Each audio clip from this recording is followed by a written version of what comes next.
भारतात HMPVचा पहिला रुग्ण आढळलेला आहे। चिंता वाढवणारी अशी ही बातमी।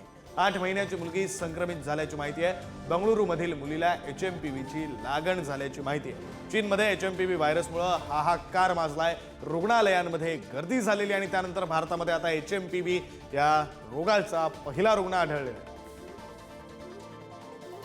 अवघ्या काही महिन्यांच्या मुलीला HMPV हा रोग झालाय। डॉक्टर अविनाश बोंडवे आपल्यासोबत फोन लाईनवरून जोडले गेलेले आहेत। आपण त्यांच्याशी बातचीत करूया। डॉक्टर सर, खरं तर चीनमध्ये एकीकडे हाहाकार माजलाय, भारतामध्ये आता पहिला रुग्ण आढळलाय। भारतीयांनी काळजी करण्याचं कारण आहे का, आणि काळजी घ्यायची असेल तर ती नेमकी कशी घ्यायची, काय नेमकी काळजी घेतली पाहिजे? यामध्ये सर्वात महत्त्वाची गोष्ट म्हणजे भारतात जरी हा रुग्ण आढळला असला तरी ती साथ फार वेगाने पसरण्याची शक्यता नाही। कारण हा आजार जो आहे हा साधारणतः 5 वर्षाच्या खालील लहान मुलांमध्ये आणि 65 वर्षाच्या पुढील ज्येष्ठ नागरिकांमध्ये पूर्वीपासून आढळतोय। फक्त भारतामध्ये याचं अनालिसिस किंवा याचं निदान केलं जात नव्हतं।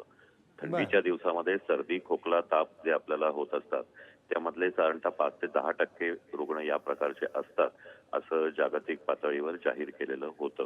आणि 2001 मध्येच या विषाणूचं निदान झालं होतं। तो आयसोलेट करून त्याचा अभ्यासही झाला होता। 2017-18 मध्येही अनेक देशांमध्ये याच्या थोड्याफार साथी आल्या होत्या। चीन, जपान, अमेरिका, कॅनडा अशा प्रकारचे रुग्ण आढळतात। हा योग्य उपचार घेतला, वेळेवर उपचार घेतला तर पूर्णपणे बरा होतो। कोरोनाच्या पार्श्वभूमीवर लोकांमध्ये याची भीती आहे, परंतु हा आजार पसरू नये म्हणून आपण निश्चितच काळजी घेऊ शकतो। साधा सर्दी खोकला झाल्यावर मनानेच औषधं घेऊ नका, डॉक्टरांना दाखवा। जर ताप खूप कडक असेल किंवा जर रुग्णाला खाण्यापिण्याचा त्रास होत असेल, जर खूप त्याला गळून गेल्यासारखं वाटत असेल आणि खोकलाही खूप होत असेल, श्वास घ्यायला त्रास होत असेल तर अशा व्यक्तींनी रुग्णालयामध्ये दाखल होण्याची गरज असते। आणि दाखल झाल्यानंतर त्याला आयसोलेट करून सर्वसाधारण नेहमीचे जे उपचार असतात त्यांनीच तो बरा होतो। या आजारामध्ये कोरोनामध्ये जसं ऑक्सिजन खूप कमी होऊन व्हेंटिलेटर लावण्याची वेळ येत होती तसा प्रकार याच्यामध्ये घडत नाही। औषधोपचारांनी ही व्यक्ती बरी होते आणि याच्यामध्ये मृत्यूदरही खूप कमी आहे। त्याच्यामुळे लोकांनी याबद्दल घाबरून जायचं कारण नाही। आणि याचे प्रतिबंधक जे उपाय आहेत ते कोरोनामध्ये आपण जे शिकलो तेच आहेत। म्हणजे हात स्वच्छ धुवा, कुठल्याही सरफेसला हात लावून आपल्या नाकातोंडाला हात लावण्यापूर्वी साबण पाण्याने किंवा सॅनिटायझरने हात धुवा।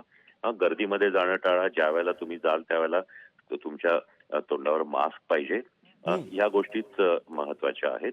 आणि त्रास झाला, काही लक्षणं दिसली तर त्वरित वैद्यकीय उपचार घ्यावेत।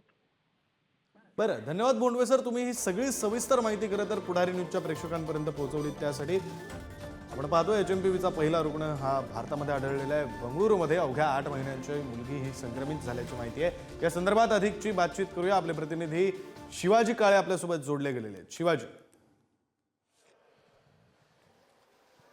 बेंगळुरूमध्ये हा पहिला रुग्ण आढळलेला आहे। 8 महिन्याची मुलगी असल्याचं समजतंय। मात्र याचा कशा पद्धतीने अभ्यास करणं गरजेचं आहे आणि देशातील बालकांना कशा प्रकारे धोका आहे, त्याचबरोबर 65 वर्षाहून अधिक जे लोक आहेत त्यांना देखील धोका असल्याचं संभवतः सांगितलं जात आहे। दिल्लीच्या एम्स रुग्णालयामध्ये या संदर्भात अभ्यास सुरू असल्याचं सांगितलं जात आहे। मात्र सगळ्यात पहिला रुग्ण या सगळ्याचं जर मूळ पाहिलं तर पुन्हा एकदा चीन असल्याचं समजतंय। आणि श्वसनाच्या संदर्भातले आजार जे आहेत अलीकडच्या काळामध्ये आपण पाहिलं असेल 2019 नंतर ज्या पद्धतीने व्हायरस येत आहेत ते चीनमधून येत आहेत आणि आरोग्य व्यवस्थेवरती त्याचा मोठा परिणाम होतो।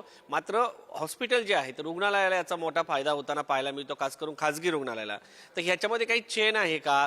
सातत्यानं असे व्हायरस निर्माण होत आहेत आणि ते व्हायरसमुळं अनेकांचे जीव जातात, मात्र रुग्णालयाला मोठ्या प्रमाणात फायदा होतो, हे देखील पाहणं महत्त्वाचं असणार आहे। आता जो व्हायरस आलेला आहे तो खास करून लहान मुलांमध्ये ज्याची इम्युनिटी पॉवर कमी असते अशांसाठी धोकादायक असं सांगितलं जातं। मात्र वेळीच जर उपचार घेतले तर यामध्ये कुठलीही भीती बाळगण्याचं कारण नाही असं डॉक्टरांचं आणि तज्ज्ञांचं मत आहे। भारत सरकारने देखील या संदर्भात सर्व राज्यांना ॲडव्हायझरी अगोदरच सादर केलेली आहे। चीनच्या शेजारील जे देश आहेत आणि ज्यांच्याशी त्यांचा व्यापार सुरू आहे त्यांनी देखील या सगळ्या संदर्भात चीनशी चर्चा सुरू केली आहे। इंडोनेशिया असो, भारत असो, या सगळ्यांनी या संदर्भात आता चर्चा सुरू केलेली आहे। मात्र आज जो रुग्ण आढळलेला आहे तो खासगी रुग्णालयात आढळलेला आहे. त्यांचा लॅब रिपोर्ट त्याच्यानुसार आलेला आहे.